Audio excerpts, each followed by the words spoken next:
เมื่อยเลยคนก็จะมีโต๊ะบอลเด้ง่วยไม่น่าว่ากวนหูได้แล้วก็โต๊ะเด้อย่าบันทมเด้มันบ่ตกกับบันทมกว่านี้พอมา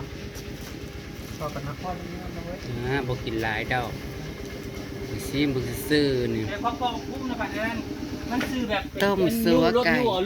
จ้าอยู่ว่าจะทุกคน ตอนนั้นมันแห้งกวน เรียกบ่ทันได้ดอกจ้ามานั่งรอรถเกี่ยวนี่ค่ะแต่ว่าสิมากินข้าวค่ะจ้า เอามาในวันแต่งนะ โอ้ใครเอาทิพข่าวมาในกับเบ้ารถนะ รถเกี่ยวคือซ้อนเราบอก เรารถเกี่ยวก็สอนโอ้ให้ตุ้ยดูให้ตุ้ยดู อ้าวมาโลดของยาวได้แนวคอเนี่ยมามันตัดมันจะสิมันลูกอยู่นี่บอกเพิ่นย่างแห้งไอ้เน่าเอาเนี่ยจะลูกประหยัดเอาเนี่ยสั่นๆงอๆนี่แบนก็บ่เอาเด้อไหนเอาตัวนี้นี่ตะวันเนี่ย ก็บ่ได้เลือกเจ้าน่ะมีการตัวนี้ตะวันได้ก็บ่เอาแล้วบืนขึ้นส่งโอ้ส่งนอนดิน้ำมันหลายดิลายแต่ยามาแต่งนั้นเขาก็ได้ค่า40 บาทนี่เนาะบางคนก็แบบนี้เนาะเจ้าอันใดมันก็แววมาทางนี้บางคนก็ตั้งขึ้นมาเจ้ามากแบบใดอัศนาพโวบ่มักในแล้วมันจังได้นั่งก็อยู่เนาะมันหลอกไปบ่เจ้าน่ะมากนั่นบ่เจ้าบ่นอนบ่เจ้าบ่มากนอนบ่ถานลงเกี่ยวข่าวใน3 มื้อพี่น้องเอ้ยมื้อที่3มื้อนี้มาแท้แต่ว่าบ่แม่นว่ากินข้าวแล้วเลี้ยงหมูแล้วเรียบร้อยมื้อนี้โต๊ะข่อยนี่ก็บ่มาเด้อบัดนี้เด้อบ่มาก็บ่มาโคตรก็สิได้ตัดนี่แหละมาตกวงปงใจสิมาก้อยมันเฮ้ยอันนี้ใช่นั่นมา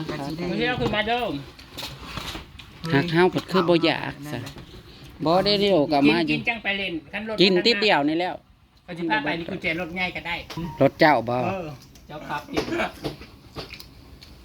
เพียงน้าน้อยอยู่บ่30,000บ่ได้ว่าสิอันนี้แต่เก็บไปนะเก็บทอดกระเบกเย็บเบรกแล้วก็เป็ดแต่ว่าน้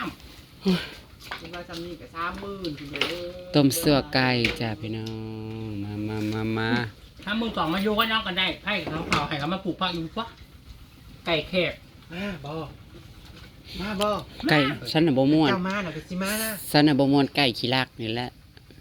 มีมันสัญญาณก็ดีด้วยนี่สัญญาณน่ะได้แต่ว่าขี้รักนี่ติกินนี่หน่อยมั้งโอ้เอาแล้วพี่น้องคอยสินั่งอยู่เทิงก็อาจจะเฮ้ยเพิ่นจะมาอยู่ในเฮือนไปเลยจะมาไปกลางบ้านเมื่อวานจะผู้ชายให้ไปทิ่มไปซอกช้ำมืออยู่ว่าโอ้ได้ทิ่มไว้อยู่ไสเฮือนผู้ชายเล่นปะว่ามันเฮียมันเฮียนี่อยู่ในเฮือนเพิ่นว่าจะหากล้องอันนั้นเด้อก็กระวันอยู่เฮือนเพิ่นว่าไปจะจับยึงมาว่าถามกันว่าของไผจนยังจนลืมบ่อีน้อยเขาเฮ็ดน่ะจนลงทางมากินแล้วก็ลืมขากล้องโอ้ยพาไว้เมื่อนเฮาสิไปอันมีเจ้าเฮ็ดกระปุ้นน่ะพาไว้แล้วเพิ่นลืมเป็นนายอีเมาไปเฮ็ดอัฐาได้จนลืมขากล้องจนลืมขากล้องก็อันนั้นแหละน่ะมื้อนี้ผู้บ่าวเพิ่นบ่ได้มาเฝ้าบ่บางคนกับข้าวผู้ชายมันกินมันนี่บางคนกับกินคือมันนี่โอ้ยเนาะยอมเด้อเวลาจะมากินฮะจะดมบ้างเฮ้ยร้อนเลยนั่งมันดีๆเนี่ยผู้หญิงน่ะก็นั่งเฮ็ดไข่ฮีเป็ดออกลายครั้งนี้มันฆ่านั่งเฮ็ดไข่ฮีเป็ดออกอยู่นั่งงามเมียนนะใครที่ว่าจะขึ้นนั่งเครื่องปรับคืออันนั้นก็ดอดบ่ได้ว่าได้อย่าจับแก่ตูดลงมาใส่ขี่เกาะอันยะอยู่ว่ามันก็ได้เด้อพี่โกก็ตกใจกินข้าวพี่น้องข้าวเที่ยงบ่ทันได้เวียกจะมากินข้าวแล้วส่วนข่อยเฮาก็กินข้าวมาแล้วไปกินน้ำปั้นแซงมาแล้วพัดยิ้มเดี๋ยวนี้นะต้องกินน้ำปั้นมันเองมันอยู่ท้องกินโลดชีพิตผดงผดเด็กยังเมื่อกี้เนี่ยกระโฟนกระแสดไหมเดี๋ยวพี่น้องก็มืออื่นมาใช้พอต้องไปตัดข่าวให้พัดคนนั้นมันมาถูกสมูมันจะเบิ่งกันเนี่ยแต่ตัดกับมันจังเย็นเฮ้ยเนาะตัดกับโซ่บอกจังนี้ไปมืออื่นเอาไว้แล้วตัดกับโซ่บอกจังไปมันสิบวิดบ่โอ้ยน่าว่าตัดเตรียมสูงมือนี่กันเนาะหอกกระบอกการบ่ถึงขันว่าแห้งดอกมันหักพอดีหื้นไปแต่ลำคาญแซ่บมันเด้ขึ้นแห้งเลยเนาะขึ้นเปียกพอดีสิเขาอีเมาแล่แล้วปกกระสอบเฮ้ย พอดีจากแรก ตื่นมาหน้าท้องผ้าก็คือว่าโป่งอยู่เป็นตาสิบ่ตกหั่นน่ะตกคือเก่า ภาพเปียกกินข้าวเฮ้ยพอกระเบื้องอยู่ห้องเท้าเนี่ยยันไม่รู้คุณบ่ได้ อยากกินด้วยอาเท บ่ เอาโมยเลยนี่มันตายมันลมหนาวมันกระแดงเออ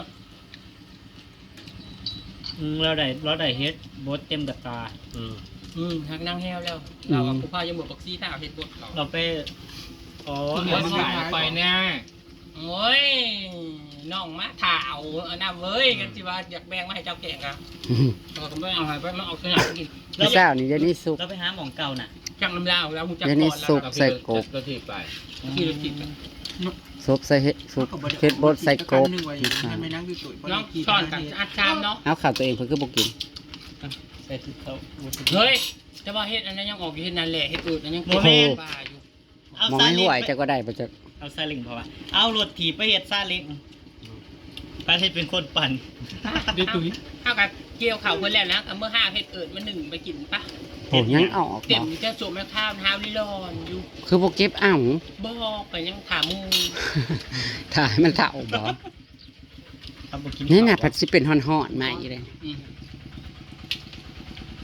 เป็นฮ้อนๆหนาวๆกินหลายๆน้อยมื้อนี้ก็ผู้บ่าวบ่ได้เฝ้าได้แฮนแล้วบ่ได้อยู่ผู้บ่าวเฝ้า บ้าเนี่ยขับรถคือเดี๋ยว คือไปอีกเลย บ้าขับรถเกี่ยวเด็ก มาอีกเลยสิบ่ทันตุ้ยๆเด้อคันว่าคือๆแล้วบ่ทันนั่งตุ้ย เบิ่งก่อนมันสิคือจำใจ บ่ทันนั่งตุ้ย มัน เด้อ สิ คัน แรงอยู่เปล่า เอามันกันยังน้อยยัง กายมันมาเบิ่งสักก่อน เอาได้เปล่าจองคิวไปอยู่ไปจับกระสอบเขาข้างๆเขาได้ จะบอกคอยเป็นใจจะให้คอยไล่ใจลายคอยสิไปทางใต้จังคอยสิไปปักเทยคอยสิเมื่อปักเซ่ปักเซ่ จะเตรียมตู้ไว้โหลดเกี่ยวขาวแล้วนี่แหละจำนักอาจ คอยสิไปอยู่คอยมีผู้บ่าวปักเซ่อยู่ ปัจจุบันจะไปหาพี่น้องเจ้าน้ำบ้านยังพี่น้องเจ้านั้น โอ้ยคอยบ้านมันนาข้ามมันใกล้แล้วปะเชียวเว้ย หน้าคามบุตรไก่หน้าคามไปทางแห่งมวย มันไก่มันทางคลองลงไปลุ่มหมดแล้วปะเชียวมันขามเขาจะโคชื่อเขาจะเขาใครผู้ใหญ่ นะครับ ขัวใส่ ปักเซ่มึงจะปักจักเลย หน้าคามทั้งบุญหมด เออ เจ้าว่าหน้าคามทั้งพี บ่ เจ้า หน้า ช คาม อบ ทั้ ทั้ ง ง นั้น นั้นนะอืม มันไปนะมันจิแบบว่ามันถามคลองผู้ใดบ้านเขาลุ่ม นั่นบ่ อืม ทั้งบ้านเนี่ย ทั้งมันวัดมันช่วงเข้าไป ทั้งบ้าน เลยไป เมืองสุขุมาบอกเมือง ที่ได้ไป โอ้ยก่อนสิไปเลาะเบงบ้านก่อนในบ้านเจ้านะนะมีอยู่บ้าน เอา ก่ จี อน ไปปีนั้นเด็กไป บ้านนว่าไปอาเมียบ้านคอนชาย แม่นตี คอนชายได้มันซองคอนชาย ไป ได้ ทาวคอนชายใหญ่ มันมีซองคอนซ้ายทำพ่วงกับคอนซ้ายทางถอย มันก็สำพวงในเท่านี้ อืม มันสิเจอคอนชายเจ้าผู้แรกมันก็ไก่เติบคอนชายตัวนี้พระเจ้าน้าปงบอก อืม แน่มันคอนชายอยู่เจ้าจ้ะลุมน้าปงปิ่นไก่ กระสังกระทั่งถอยมีคอนซ้าย คอนชายว่าปี คอนซ้ายเดียวแล้วคอนซ้ายว่าปี อันนี้ก็เมืองเพ่งเมืองอันนึงเมืองเพ่งกับเมืองอย่างก็เฮ้ย คอยสิพยายามปาน้ำเขาอยู่ดีๆ เมืองละครเพ่งตอนเนาะอันทำพวง พยายามปาน้ำเขาอยู่ดีๆนะเว้ย ผูกญาติได้ สัญญาณเอาญาติหรือเปล่า แต่ออกมันยูพีป่ะ ติดตายอยู่ออกมาโดดใกล้บ้านไปเมือง ม่วนกระดอไฟเขาก็ออกมาสัญญาณก็ดีไฟแบบนี้คนทางกันนี่ เพิ่นบอกอ่านนะเพิ่นเอารถอันนั้นมาตัดแล้วเป็นเติร์ดแล้วพี่น้องเลยส่วนทางนี้ก็กินข้าวรอรถเกี่ยวต่อไป เราโหลด จ้ะ บักกัดไว้อยู่กว่า ว่ามันสิยากบ่ ยันแตะขี้ข้านอันกู้แค่นั้น แต่ว่าพรเขาหัน รถไทย รถไทยน่ะไปมันอะไรได้ตัวนั้นคือมันคือบ่เห็น ต่อ ตา ตามมาบอก ป้ายกรุงเทพมหานครรถน่ะมาเกี่ยวเข่าอยู่ทะอยู่ลาวพี่ได้พี่น้องเลย แม่นแต่ว่าฮะมึงกูตายอยู่มึง เฮ้ย เรื่องแล้วมีคนลาว เป็นอะไรนอกินน้ำปั่นแซงมื้อนี้น่ะเบิ่งเด้อคืออยากนอนแท้ที่แรกเพราะว่า ไปกินซาท่าเคียวบอก มันมาจากการ โวคาโดปั่น จากการดีเฮ้ย ฝนตกแล้วมันอยากนอนเนาะแท้น่ะพากันตื่นสวยได้มื้อเช้านี่นั่งอันนี้ให้เบาๆแต่ตื่นสวยคู่มือ ทานลูก นี่อย่างบลูก พอยังเจ้าละอาดไปจังได้อาดทูบมาที่ลูกมาเอาเพื่องลูกกำลังกระชี้แต่ทราบว่าคนจะตกเนี่ยมันหักนะ ตรงนี้เหรอนะ มันเต็มคลองเลยชี้ขึ้นล้างนั่นแหละมันหักมันไม่มิจะไม่ไพ่เลยเด้อันนี้มันนะ คอยไปเบิ่งลูกคอยนะฮักกระดอกเอาน้ำมีแต่ตัวงามๆเชื่อได้เนาะเฮาบ่เฮาไม้เอาน้ำยางเขา ยังแต่ตัวสีขาวตัวเดียวมันปิดตาสีดำข้างหนึ่ง ก็หักกระดอกเฮ็ดจ้ะ พี่เพิ่นอะไรอยากเลี้ยงลูก บอกว่าให้เบ่งลูกออกพร้อมกัน ย่างอยู่ได้ตัวหนึ่งบางนานงามคือ ฉันก็ไม่ได้อยากเลี้ยงดอก มันเห็ดอ้วนแห้งว่ะดีซ้ำทิพเขา เนี่ยสันติบเขา มา แม่มันนะสันติบเขานะ นี่แต่ตัวทำทิพเขางาม เวอร์เขาแคนนี่เขาไม่ได้มา มื่นตาแล้ว มื่นเขาก็มื่นตามื่นตาแล้วฉันก็เสียมาเลี้ยงเกลือน้อมอีก ของอีพันนั้นเอามาตะวันโชกกับแม่มันตายกลางมือจ่าแล้วมาเลี้ยงกับยาย ฉันเลี้ยงใส่เต้านมเลยแต่ละตัวตะกี้ฉันเอามาเลี้ยงนะเอามาแต่มื่นตาแล้วก็เอามาโลดแต่มันกินเลี้ยงใส่เต้าเอา เอากับวันข้ามเกลือข้าวก็ไปเกิดอยู่ซี่แยก ไปเกลืออยู่สิเนี่ย จะให้มันผ่าน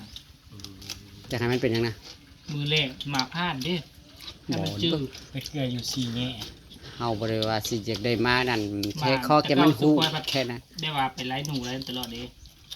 แต่มันก็ หัก ผ่าน ก็สิเอานะแม่มันหู้นี่แม่มันนำบ่ได้เฮามาแถวเฮือนน่ะก็เบิ่งนี่คือเพิ่นคือว่าเฮือนผู้เจ้าเพิ่นนี่คือ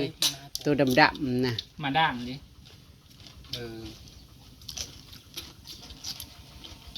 น่าเลยฮอดเฮือนแล้วก็แข่งหางดิกไปน่ะมันก็บ่ได้ห่วงในลูกมันน่ะ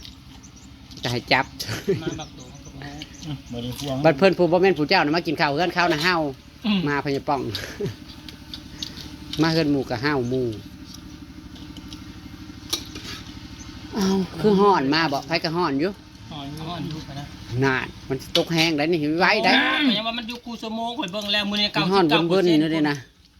2 โมง5 เขาว่ามือมันสิแห้งสุดได้ฝน 99%คือพุ่นน่ะ กินข้าวรอรถเกี่ยวจ้าพี่น้องว่าสิพักกันมาซอยกันแบกกระสอบเขาลอยสอบเพิ่นมื้อนี้เพราะว่าย่างบ่มารอแล้วรออีกจ้ะ เมื่อน้ำ จนสิเที่ยงแล้ว ล แล้ว อง สิ ลอง บาย ดูกับบาซอยมึงดู เกิดมาเลยบ่แม่นบ่ เกิดขึ้นมาแล้วจังแม่นมันยากจังแม่นมันลำบาก กินนอนรถเกี่ยวหรือยังเคยบ่ได้จัง เฮ็ดคือบ่ซ้อนน่ะบ่ได้ยากฝากใส่โลอด กูไม่น่าแซน 1,000-2,000 ที่เพิ่นน่ะมันแต่งหาแซนน่ะบอก คิดไป บาซอน รอรถเกี่ยวนะถูก คนแซ่นี่คือว่า5,000ปลายบ่5,000ปลายหรือ500ปลาย พันป่ายคนที่หาพันป่ายแต่คนเบิ่งหาแซนดาว นะ แซน8เบิ่งมาคื กินข้าวรอไปอีกสักพักหนึงพี่น้องจักหน่อยมาคันมาแล้วก็โฮจีโลดนะคะจังมารุ่นว่าเขาเพิ่นสิได้จักสอบคาดหวังว่าสิได้จักสอบ ขาดบาดได้ เจ้าภาพว่า 60อ้าวตะกี้คือว่า เฮ็ดว่า 80 บ่ฮอดอ่ะ หาว่าคันบ่ได้80เลยรูปฉันว่าได้50อ่ะฉันว่าให้กำลังใจเลยได้นี่นะ อาจเศรษฐีนี้ ฉันยังบ่ได้ไปเบิ่งโหหางป้ายหน้าฉันสิไปเว้าอยู่เดี๋ยวนี้ ฉันว่า50สอบ โทรดีไปทางที่ร้าย ทางบอกไง 50สอบจ้ะ อยู่ประมาณเนี่ยเพราะว่าไปเรียนตั้งแต่30 ปีแต่สิ เนาะก็ได้ลื่นอยู่ด้วยเนาะ นางอยากได้ทบเบิ่งกายนางแน่นี่ว่ารถก็ได้รุ่น10สอบนี่ว่า คุณจักว่า100สอบนะเว้ย นางเฮ็ดให้ไหม200 แล้วเป็นเครื่องเงินเท่าไหร่บัดนี้ 7,000 ตาบัดนี้ขายไปได้ 6,000 ค่ายข่าว30จอกกับประจุพุ่น 6,500 เพิ่น ไป ว่า สู่เขากินอีกเท่าใด ปีหน้า วิ จะ ชา เฮ็ด ส เด้ อ อบ 6,000 ปีหน้าจะเฮ็ดเด้อ เฮ็ดคือเก่า อย่าว่าซะสอบ 6,000ซะ8สอบพุ่น โอ้ยได้กายจับ ถ้า8สอบต้นนึงนั่น ค่อยซื้อมาให้โลก8บาทนะ20สอบ6,000สอบ ผู้ข้าวคือหนักแท้ เอาข้าวขนาดอีกอ่ะข้าวด ตาเพิ่นน่ะได้เช้านึงบัดเขาขายบ่ซะ8สอบ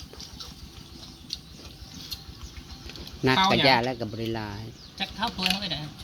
อาจว่าจักสอบ เอ้า หน้า ตาติดตามต่อไปค่ะ อาจว่า40บ่ คันมากกับเข้ามาจ้า ไม่เสีย นะ ใจ คะ จักสอบ ตามคลิปหน้าพี่น้อง สวัสดีค่ะ 60ป่ะก่อนไปเบิ่งคือก่อน 60บ่50อ่ะ50 ไปเบิ่งให้หน้าก่อน เฮาบ่เฮา ผม 50 อยู่ทางโฮมาก่อนสิไปเบิ่งทางหางมาก่อน เฮาสิเอา40 50ก็เว้าน้อยลงเนาะนะ ไปเสี่ยวจะเว้าดู ทางหางก่อนจะไป 30 เบิ่งทางหางมันก่อน